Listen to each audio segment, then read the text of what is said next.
প্রিয় শিক্ষার্থীরা, কেমন আছো সবাই? আশা করি সকলে ভালো আছো। লার্ন উইথ কাশেম চ্যানেলের পক্ষ থেকে সবাইকে স্বাগত জানাচ্ছি। তো গত পর্বে আমরা প্রতিস্থান পদ্ধতিতে যেগুলি সমাধান করছিলাম সেগুলিতে কিন্তু 3 ধাপে কাজ করতে হয়েছে, অর্থাৎ 3টা কাজ করতে হয়েছে। প্রথমত সমাধান করতে হয়েছে, সমাধান যোগ্যতা যাচাই করতে হয়েছে, সমাধান করতে হয়েছে এবং সিদ্ধকরণ পরীক্ষা করতে হয়েছে। 3 ধাপে কাজ করতে হয়েছিল এর আগের বার আমরা যেগুলো সমাধান করছি সেগুলোতেই। কিন্তু একক কাজ, জোড়াই কাজ, নন সিনের এর পরবর্তী এখন এই সমস্যাগুলোতে জোড়াই কাজ এগুলোতে হচ্ছে সেরকম কোনো ঝামেলা নেই। এগুলোতে শুধুমাত্র আমরা প্রতিস্থাপন পদ্ধতিতে সমাধান করলে হয়ে যাবে। ঠিক আছে, চলো আমরা 1 নম্বরটা সমাধান করি।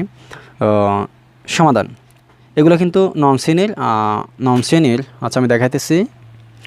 এগুলা নন শ্রেণীর পঞ্চম অধ্যায়ের বাস্তব সমস্যা সমাধানের সহজ সমাধান অধ্যায়ের জোড়াই কাজ যেগুলো দেখতে পাচ্ছ, এগুলোর সমাধান আমরা এই এই ভিডিও থেকে সমাধান শুরু করবো ইনশাল্লাহ। সবার দেশের সাথে আলোচনা করলে নিশ্চয় সমীকরণগুলো প্রতিস্থাপন পদ্ধতিতে সমাধান করো, এগুলোই ছিল। অর্থাৎ শুধুমাত্র প্রতিস্থাপন পদ্ধতিতে সমাধান করলেই হয়ে যাবে, আর কিছু করতে হবে না। তাহলেই আমরা 1 নম্বরটা সমাধান শুরু করি। প্রদত্ত সমীকরণ 2টা আমরা লিখছি যেরকম আছে এরকম।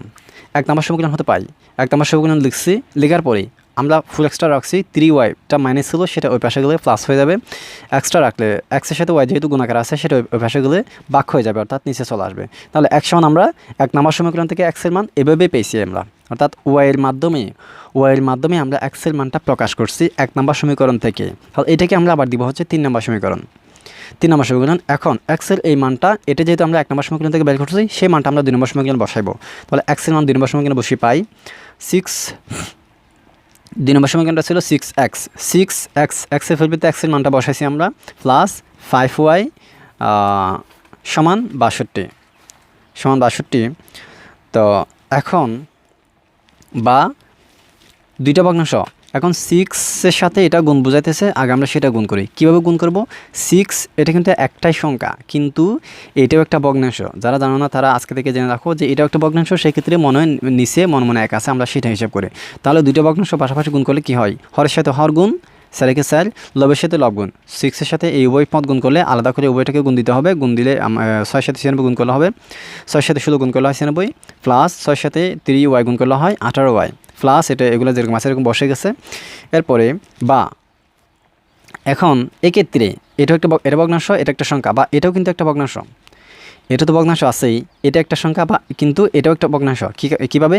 এটা নিচে মনে আমরা এক আছে হিসাব করি। তাহলে এটা একটা ভগ্নাংশ। 2টা ভগ্নাংশ কীভাবে যোগ করতে হয় সেটা যদি না জানো তোমরা, তাহলে এটা তোমরা বুঝবে না। সেজন্য তোমরা আগে কীভাবে 2টা ভগ্নাংশ যোগ বিয়োগ গুণ ভাগ করতে হয় সেটা শিখে আসো, তখন তোমাদের কাছে এটা সহজ হয়ে যাবে। 2টা ভগ্নাংশ যোগ করার নিয়ম হচ্ছে হরের সাথে হরের লসাগু নিতে হবে। উভয় পদের হরের লসাগু নিলে 4 হবে। হর দ্বারা লসাগুকে ভাগ করলে হবে 1। সে এক দিয়ে আবার এটাকে গুণ দিতে হবে। গুণ দিয়ে এখানে বসে গেছে, যেহেতু 1 দিয়ে এটাকে গুণ দেওয়ার অর্থ হচ্ছে হুবহু যেরকম আছে এরকম হবে। প্লাস এখানে যে 1 আছে, 1 দ্বারা যদি আমরা 4কে ভাগ দিই 4ই হবে, 4 দিয়ে আবার এটাকে গুণ দিলে 20y হবে, সমান এটা বসে গেছে। এখানে আবার সমানের উভয় পাশে যদি 2টো ভগ্নাংশ থাকে সেক্ষেত্রে আমরা আড়াআড়ি গুণ করি না, আড়াআড়ি গুণ করি। তাহলে এটা আমরা আড়াআড়ি গুণ করে দিব, অর্থাৎ উপরেরটার সাথে নিচেরটা গুণ, এটা নিচের সাথে এটার উপরটা গুণ। তো এখানে নিচে 1 আছে না, মনে 1 আছে, 1-এর সাথে গুণ করলে এটাই হবে, সেটা বসে গেছে। 4-এর সাথে 62 গুণ করলে হবে 248, সেটা এখানে বসে গেছে। এরপরে এখন 18y বিষয় মিলে হয় 38y। 96টা পাশে নিয়ে যাবো, যেহেতু আমরা ওয়াইয়ের মান বাই করবো, শুধু ওয়াইটাই পাশে রাখবো আর বাকি সব কিছু ওই পাশে নিয়ে যাবো। 96টা পাশে গেলে -96 হবে, 248 থেকে 96 গেলে 8 থাকে 152। এখন ওয়াইয়ের সাথে 38 গুণাকার আছে, 38কে যদি আমরা ওই পাশে নিয়ে যাই সেটা বাক হয়ে যাবে, তার মানে নিচে চলে আসবে। তো নিচে চলে আসছে, উপরে 248 থেকে 96 বিয়োগ করলে 152 হয়। 152 বা 152 38 ভাগের 152 কাটাকাটি করলে আর 4 থাকে, তার মানে ওয়াইয়ের মান আমরা 4 একদম খুব সহজে পেয়ে গেছি। ওয়াইয়ের মান 4। এখন ওয়াইয়ের মান যে 4 আমরা 4 পাইছি, এই ওয়াইয়ের মানটা যদি আমরা এখানে 3 নম্বর সমীকরণে এখানে বসাই, x সমান যে আমরা এটা পাইছিলাম, এখন এক্সের এই ওয়াইয়ের পরিবর্তে যদি আমরা ওয়াইয়ের মানটা 4 এটা বসাই, তাহলে কিন্তু আমরা এক্সের মানটা পেয়ে যাব। আমরা সেই কাজটা করব।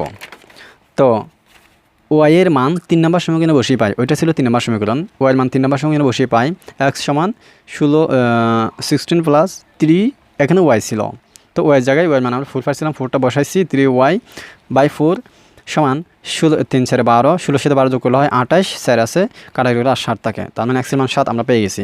সুতরাং নির্ণয় সমাধান xy সমান 7 4, খুব সহজে আমরা পেয়ে গেছি। তো আমাদের সমাধান করা শেষ, খুব সহজে কিন্তু এটা সমাধান হয়ে গেছে।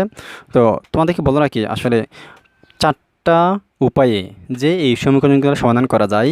প্রথম উপায় হচ্ছে লেখচিত্রের মাধ্যমে সমাধান, প্রতিস্থান পদ্ধতির সমাধান, তারপর হচ্ছে অপনয়ন পদ্ধতির সমাধান আর গুণন পদ্ধতির সমাধান।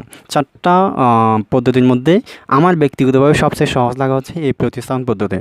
তো তোমাদেরকে এটা বোঝার জন্য বা এটা পারতে হলে যে কোনো একটা সমস্যা, যে কোনো একটা মানে সমস্যা ভালোভাবে বুঝবে, বারবার প্র্যাকটিস করবে। যখন এটা একটা নিয়ম আছে যে 1 নম্বর সমীকরণে আমরা একটা মান পাবো, সেটা 2 নম্বরে বসাইবো, সেই মানটা আবার 3 নম্বরে বসাইবো। এভাবে এই যে একটা নিয়ম আছে, এটা মুখস্থ, এটা যদি মানে আয়ত্তের ভিতরে নিয়ে আসতে পারো, দেন এগুলো একদম সহজ হয়ে যাবে। ঠিক আছে, তো আজকের ক্লাসটা এই পর্যন্ত। ভালো থাকবে, সুস্থ থাকবে, দেখা হচ্ছে পরবর্তী ক্লাসে। আল্লাহ হাফেজ।